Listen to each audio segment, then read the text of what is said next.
시편 142편입니다. 사랑하는 하나님, 그렇게 풍요롭다고 생각한 삶에 갑자기 닥친 경제적인 곤궁으로 낙심하는 사람이 있습니다. 새로운 도약을 하기 위한 시험이라고 여겼는데 실패하고 힘들어하는 사람도 있습니다. 지금까지 건강하다고 자랑했는데 갑작스러운 질병 때문에 절망하는 사람도 있습니다. 그렇게도 사랑하는 사람을 여의고 가슴에 못 박히는 애통을 호소하는 사람도 있습니다. 주님, 어느 누가 이 사람들을 위로하고 힘을 줄 수 있겠습니까? 어느 누구도 할 수가 없습니다. 성령님께서 주시는 하늘의 위로와 힘을 얻게 하옵소서. 아멘. 오늘 시의 제목은 다윗이 굴에 있을 때에 지은 그런 시편으로 그렇게 제목이 나와 있습니다. 이것은 사울에게 핍박받을 때에 아무도 자기를 도와주는 이가 없고 강력한 군대를 갖고 있는 사울 왕이 그를 핍박할 때 아마도 사무엘상 24장에 나타나는 엔게디라고 하는 굴에 숨어 들어가 있은 그 모습을 자기 경험 속에서 고백하면서 쓴 시처럼 여겨집니다. 다윗은 사울에게 쫓긴 기간이 한 10년 이상 됩니다. 한 10년 동안 쫓겨 다니면서 그렇게 골리앗을 이겼던 당당했던 다윗이 늘 힘들게 사울 왕에게 쫓김을 당하면서 그렇게 지냈습니다. 그때 그는 많은 것들을 잃어버리는 경험을 했습니다.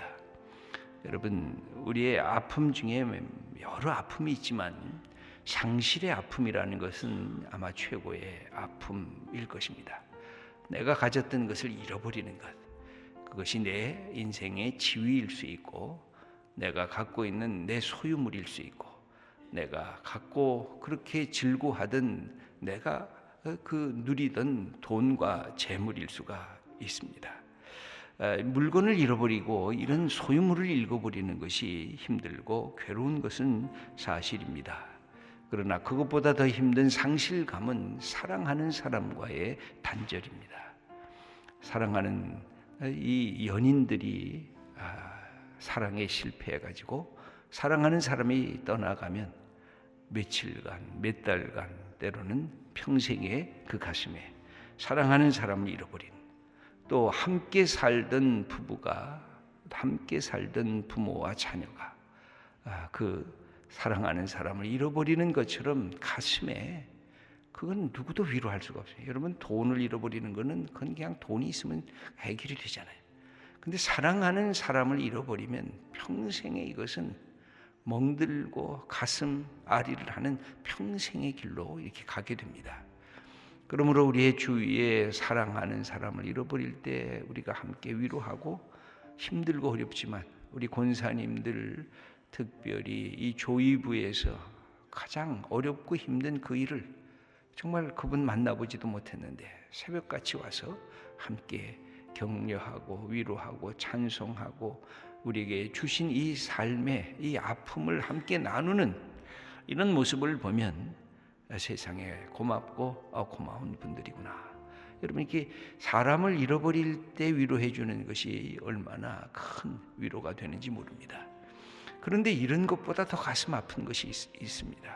그것은 뭐냐면 나라고 하는 나의 존재가 상실감을 가질 때, 내가 갖고 있는 나의 정체성이 상실이 될 때, 내가 갖고 있는 나라는 존재의 명예가 상실이 될 때, 이것이 여러 가지로 오는데 때로는 질병으로 올 때, 내가 갖고 있는 육체가 어딘가 자꾸만 아프기 시작하고, 내가 어딘가 먹어도 소화가 안 되고, 내가 갖고 있는 나라는 육체가 강건했는데 내 육체가 쪼여들기 시작을 할 때, 육체의 질병 때문에 생겨지는 이 아픔이란 아주 큰 것입니다.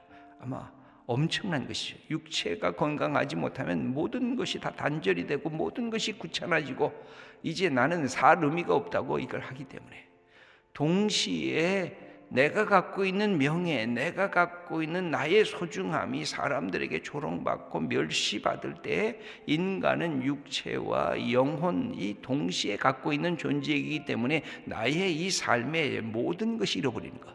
그러면 친구도 떠나가고 사랑하는 사람도 떠나가고 나와 함께 있었던, 나를 칭찬했던 많은 사람들이 나를 떠나고 나는 단독자로 혼자 서게 되는 것입니다.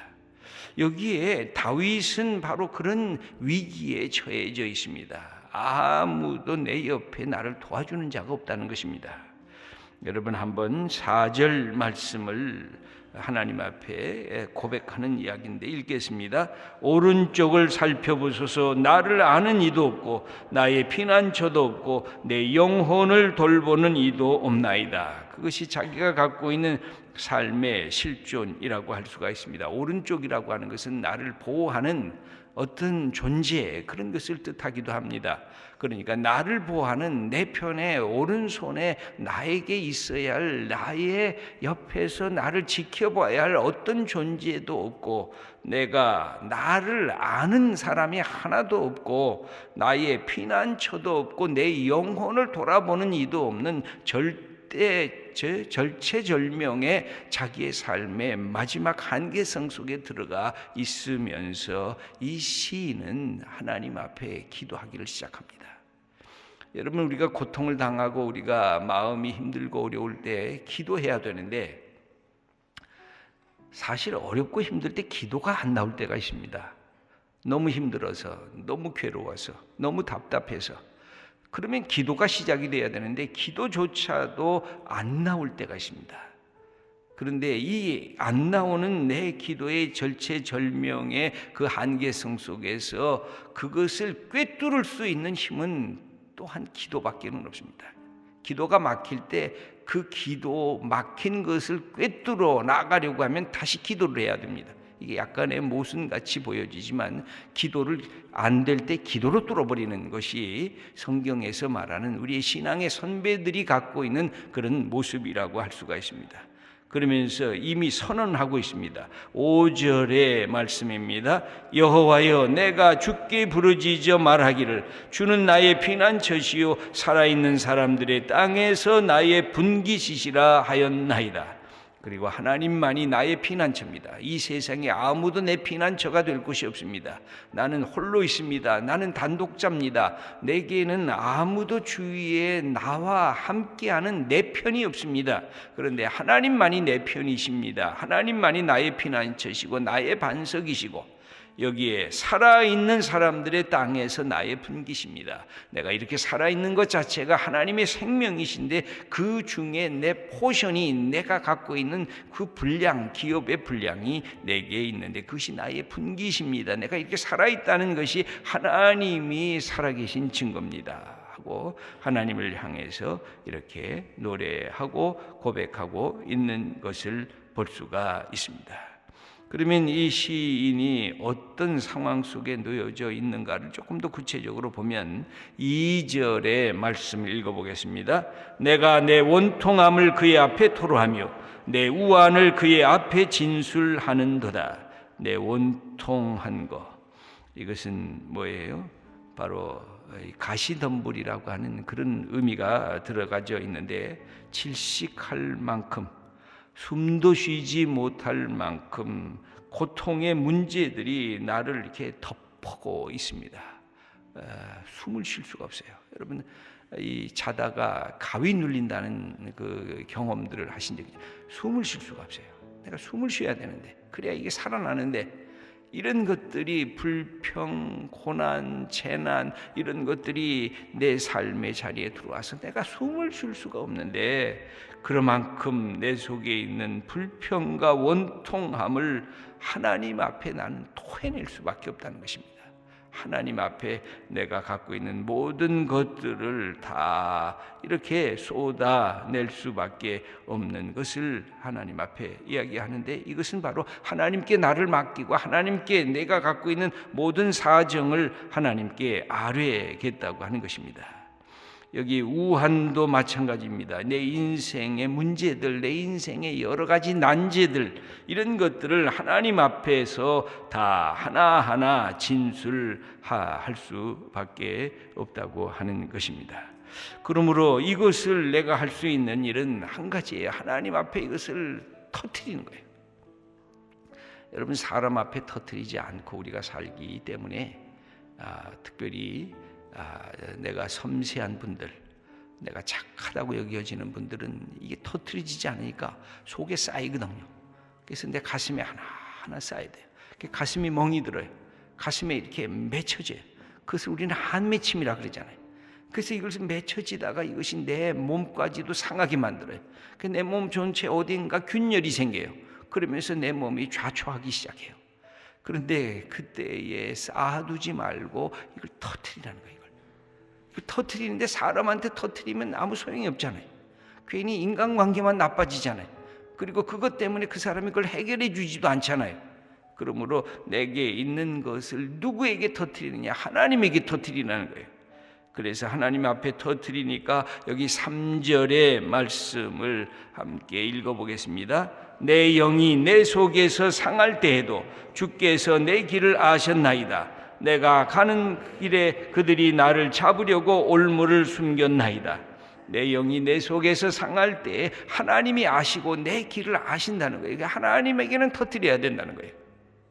여러분, 기독교는 그래서 이게 상담의 종교고 치유의 종교예요. 기독교가 늘 사람들에게 생명을 선물해 주는 이유가 한 가지, 생명이 그 안에 있고 치유가 있어요. 기독교는 이 치유를 어떻게 하느냐? 하나님 앞에 터뜨리면서요. 여러분, 이 정신과 의사나 상담하는 분들이 갖고 있는 그 자세가 뭔지 아세요? 듣는 마음에 얘기해 보세요. 어떻게 마음에 힘든지, 어떻게 그런 슬픔을 그 여태까지 견뎠는지. 하나님께서 우리에게 주시는 그 마음이 그거예요. 야, 내가 듣겠다. 내가 네 길을 지금 여태까지 지켜보고 있었다. 터뜨려라. 내 앞에서 터뜨려라. 울어도 좋고 소리쳐도 좋고 가슴을 쳐도 좋고, 네가 그 속에 쌓아두지 마라. 그게 네가 병이 된다. 내 속에 그것을 갖고 맺혀놓고 있지 말아라. 터뜨려라. 하나님 앞에 터뜨려서 네가 갖고 있는 그 슬픔이 더 이상 슬픔이 되지 않게 해라. 네가 갖고 있는 절망이 되지 않게 해라. 내가 네게 소망을 주고 네게 기회를 주고 용기를 줄 테고 내 죄악을 용서하는 나 하나님이니까 내게 터뜨려라. 그렇게 하나님께서 말씀하시는 겁니다. 그래서 하나님이 나의 길을 아셨다고 하는 그 말씀을 여기에서 하는데, 그래서 이 시인은 부르짖기를 시작하는 거예요. 여기 그것도 소리내서 부르짖기를 시작하는 거예요. 여기 1절 말씀을 한번 읽겠습니다. 내가 소리내어 여호와께 부르짖으며 소리내어 여호와께 간구하는도다. 6절의 말씀입니다. 나의 부르짖음을 들으소서. 나는 심히 비천하니이다. 나를 핍박하는 자들에게서 나를 건지소서. 그들은 나보다 강하니이다. 세상에 내가 그들이 나보다 강합니다. 이 환경이 나보다 강합니다. 내가 지금 처해 있는 이 거대한 장벽이 나보다 더 큽니다. 내가 살고 있는 이 삶에 내가 견딜 수 없을 만큼 내가 작아졌습니다 하면서 내가 갖고 있는 이 모습을 하나님 앞에 아뢰면서 이야기를 하고 있습니다. 이것은 구약 성경에도 보면 이스라엘 백성들이 하나님 앞에 나갈 때 이 고백을 해요. 내가 작습니다. 저들이 나보다 강합니다. 출애굽을 하면서 이스라엘 백성들은 바로 왕 앞에서 고백하는 것이 그거예요. 저 바로 왕의 힘은 우리보다 강합니다. 다윗이 사울 왕에게 계속 쫓겨다닐 때에 그의 마음속에 있었던 그 고백은 하나님, 저 사울 왕의 힘이 나보다 강합니다. 우리가 잘 아는 엘리야가 아합과 이세벨이 박해를 하면서 그를 몰아갈 때 이 위대한 이 엘리야 선지자도 도망갔어요. 하나님, 저들이 나보다 강해요. 그때 하나님께서 그를 찾아오신 것입니다. 시편 118편 6절을 보면 여호와는 내 편이시라. 내게 두려움이 없나니 사람이 내게 어찌할꼬. 이러면서 사람이 강하지만 하나님은 사람과 비교할 수 없는 하늘에 계신 하나님이시기에 내가 하나님을 의지하고 넘어가겠다는 것입니다. 로마서 8장 31절을 보면 만일 하나님이 우리 편이시면 누가 우리를 대적하리요. 세상이 강한 것. 여러분 로마서 8장은 늘 읽으셔도 좋아요. 세상에 강한 건 뭐예요? 생명, 죽음, 천사, 이 모든 세력들, 강한 것들 다 이렇게 표현해 놓고서 하나님은 이것보다 더 강하신 분입니다. 그런데 그 하나님이 내 편이시면 누가 감히 우리를 대적하겠습니까? 이렇게 승리의 노래를 부르는 것이 사도 바울의 고백이기도 합니다. 여기 보면 7절의 말씀을 읽겠습니다. 내 영혼을 옥에서 이끌어내사 주의 이름을 감사하게 하소서. 주께서 나에게 갚아주시리니 의인들이 나를 두르리이다. 바로 이런 순간이 되니까 여러분 그렇게 없어졌던 사람들이 다 내 주위에는 아무도 없었다고 생각을 했어요. 나 홀로 단독자가 됐다고 생각했는데 이렇게 믿음으로 나아가게 되니까 하나님께서 나를 이끌어 주시고 이 모습을 보면서 누가 와요? 여기 의인들이 하나님을 믿는 믿음의 사람들이 함께 이 시인의 주위에 모여드는 사람 복, 인복, 하나님의 주신 믿음의 복들을 함께 나누는 믿음의 동지들이 생겨지더라는 겁니다. 여러분 홀로 있다고 너무 나는 혼자라고 바로 그럴 때 하나님께 기도하시고 그 모습을 보면서 믿음의 동지들이 친구들이 함께 만나지게 되는 것입니다. 이 놀라운 말씀에 이 충만한 복을 오늘도 경험하면서 나가는 하나님의 사람들 다 되시기를 축원합니다.